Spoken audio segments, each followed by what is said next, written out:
Hello friends, നമുക്ക് ഇന്നൊരു അടിപൊളി ഒരു കറി ഉണ്ടാക്കിയാലോ. അത് മുരിങ്ങയില താളിപ്പ് ഉണ്ടാക്കാം നമുക്കിന്ന്.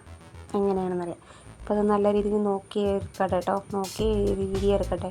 പുഴുവും കാര്യങ്ങളൊക്കെ ഉണ്ടാവും, മഴയതല്ലേ, ഇട്ടുകാലി അതും ഇതൊക്കെ ഉണ്ടാവും. അതെല്ലാം ചെയ്ത് വെച്ച് ഇനി അതിനാവശ്യമായ ചുവന്നുള്ളി, വെളുത്തുള്ളി, പച്ചമുളക്, ഇത്രയാണ് നമുക്ക് അതിനാവശ്യമുള്ളത്. അതെല്ലാം നന്നാക്കി എടുത്ത് ചെറുതാക്കി അരിഞ്ഞ് വെച്ചിട്ടുണ്ട്, സെപ്പറേറ്റ് ആയിട്ട് എഴുന്ന് വെച്ചിട്ടുണ്ട്. ഇനി നമുക്ക് ആവശ്യമായുള്ള ഇച്ചിരി കാന്താരി മുളക് ഇത്രയും വേണ്ട കേട്ടോ, ഞാൻ ഇച്ചിരി മതി. ഞാൻ മരത്തുമെന്ന് പറിച്ചുകൊണ്ടെന്ന് വെച്ചപ്പോൾ അങ്ങനെ അവിടെ കൊണ്ടുവച്ചാൽ. പിന്നെ അതിനാവശ്യമായ കഞ്ഞിവെള്ളം, നമുക്ക് പച്ചവെള്ളമല്ല അതിനാവശ്യമുള്ളത്, കഞ്ഞിവെള്ളമാണ്. അങ്ങനെ ചീഞ്ചട്ടി അടുപ്പയിൽ വെച്ചിട്ട് ചീഞ്ചട്ടി ചൂടാകുമ്പോൾ വെളിച്ചെണ്ണ ഒഴിക്കുക. അതിനകത്ത് ആവശ്യമായ വെളിച്ചെണ്ണ ഒഴിച്ച്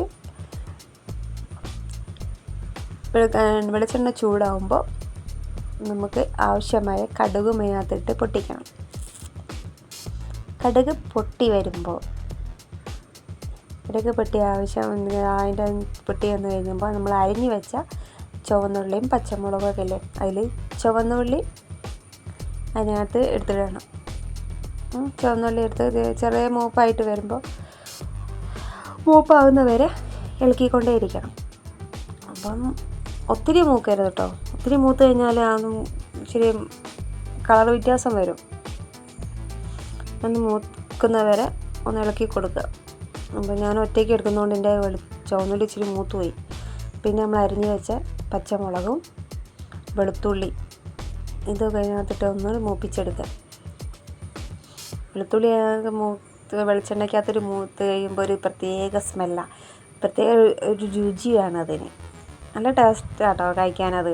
ഞാനത് കഴിയുന്ന കറിക്കകത്തുനിന്ന് നുള്ളി പുറക്കിയെടുത്ത് കഴിക്കും. ഒരു പ്രത്യേക ടേസ്റ്റാണ് വെളുത്തുള്ളിക്ക്. വെളുത്തുള്ളിയൊക്കെ ഒന്ന് മൂത്ത് വരുന്നത് വരെ ഒന്ന് ഇളക്കി കൊടുക്കുക. കരിഞ്ഞു പോകരുത് കേട്ടോ, കരിഞ്ഞു പോയാൽ ഭയങ്കര ടേസ്റ്റ് വേറെയായി വരും. ഇപ്പോൾ ചുവന്നുള്ളിയാണ് ഇച്ചിരി മൂത്ത് പോയിട്ട്. ഇപ്പോൾ അത് നല്ല രീതിയിൽ ഇളക്കി കൊടുത്തിട്ട് അപ്പോൾ അത് ഏതാണ്ട് പരുവായിട്ടുണ്ട്. നമുക്ക് ഇനി കഞ്ഞിവെള്ളം എടുത്ത് ഒഴിക്കാം. നമ്മളെടുത്ത് വെച്ച കഞ്ഞിവെള്ളം അതിനാവശ്യമായ 1 കപ്പ് കഞ്ഞിവെള്ളം ഞാൻ എടുത്ത് വെച്ചിട്ടുണ്ട്. ആ കപ്പ് കഞ്ഞിവെള്ളം മൊത്തം ഞാൻ അതിനകത്ത് ഒഴിക്കുന്നുണ്ട്.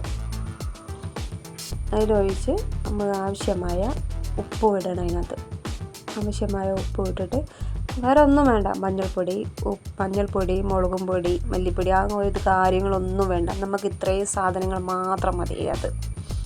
പിന്നെ ഞാൻ കീറി വെച്ച ഇച്ചിരി കാന്താരി മുളക് ഉണ്ടായിരുന്നു, ആ കാന്താരി മുളക് അതിനകത്ത് ഇട്ട് അപ്പോൾ നല്ല രീതിയിൽ തളിച്ച് വന്നിട്ടുണ്ട്. കളർ വ്യത്യാസം വന്നാൽ എന്താണെന്ന് വെച്ചാൽ ഇച്ചിരി ഞാൻ പറഞ്ഞില്ലേ, ചുവന്നുള്ളി ഇച്ചിരി മൂത്ത് പോയി, അതാണ് കളറിൻ്റെ ഒരു മാറ്റം വന്നത് കേട്ടോ. അല്ലെങ്കിൽ ആ കഞ്ഞിവെള്ളത്തിൻ്റെ നിറം ഉണ്ടാവുകയുള്ളായിരുന്നു, ഇച്ചിരി മൂത്ത് പോയി. പിന്നെ നമ്മൾ ഇരി വെച്ച മുരിങ്ങേൻ്റെ ഇലയിലത് വാരി ഇടുക. വാരി അങ്ങിട്ടിട്ട് ഇതിൻ്റെ ഗുണങ്ങളൊക്കെ കേട്ടോ, നമ്മൾ വേറെ ഒന്നും ചെയ്യുന്നില്ലല്ലോ. പിന്നെ ഇതിൻ്റെ എല്ലാ ഗുണങ്ങളല്ല, കഞ്ഞിവെള്ളം ആയാലും മുരിങ്ങൻ്റെ ആയാലൊക്കെ നല്ല ഗുണങ്ങളുള്ള സാധനങ്ങളല്ലേ, വേറെ ഒന്നും ചേർക്കുന്നൊന്നുമില്ലല്ലോ. മുളകും പൊടി ആയാലും മല്ലിപ്പൊടി ആയാലും ഒന്നും ചേർക്കുന്നില്ല, വെറും കഞ്ഞിവെള്ളവും വെളുത്തുള്ളിയും ചുവന്നുള്ളിയും മാത്രമല്ലേ നമ്മൾ ചേർക്കുന്നുള്ളൂ ഇതിനകത്ത്. അതൊരു പ്രത്യേക ടേസ്റ്റായിരുന്നു കേട്ടോ അങ്ങനെ ഉണ്ടാക്കി കഴിക്കുന്നത്. ഞങ്ങളൊക്കെ ഭയങ്കര ഇഷ്ടമാണ് അതിങ്ങനെ ഉണ്ടാക്കി കഴിക്കുന്നത്. ഇതും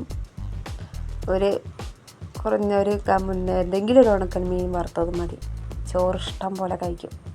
ഭയങ്കര ഇഷ്ടമാണ് ഞങ്ങൾക്ക് ഇത്.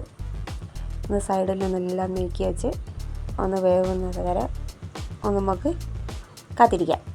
അപ്പോൾ നമ്മളതാ ഇത് കറി റെഡി ആയിട്ടുണ്ട്. അതുകൊണ്ട് കളറ് മാറി, ഞാൻ പറഞ്ഞില്ലേ ചുവന്നുള്ളി ഇച്ചിരി മൂത്ത് പോയാണ്ടായി കളറ് മാറിയത് കേട്ടോ. അപ്പോൾ നമ്മളെ കറി ഏതാണ്ട് റെഡി ആയിട്ടുണ്ട്. അപ്പോൾ ഞാൻ ഇച്ചിരി ചോറെടുത്ത് കഴിക്കട്ടെ കേട്ടോ, ചൂടോടൊക്കെ. അപ്പോൾ ചൂടൊക്കെ ചോറും എടുത്ത് പ്രത്യേക ടേസ്റ്റാണ്. ഞാൻ പറഞ്ഞില്ലേ, ആ വെളുത്തുള്ളിയൊക്കെ കഴിക്കുമ്പോൾ പ്രത്യേക ടേസ്റ്റാണ്. ചോറും എടുത്ത് കഴിച്ച് കഴിയുമ്പോൾ അതിൻ്റെ ആ വെള്ളമില്ലേ, അത് കുടിക്കുമ്പോൾ പ്രത്യേക ടേസ്റ്റാണ്.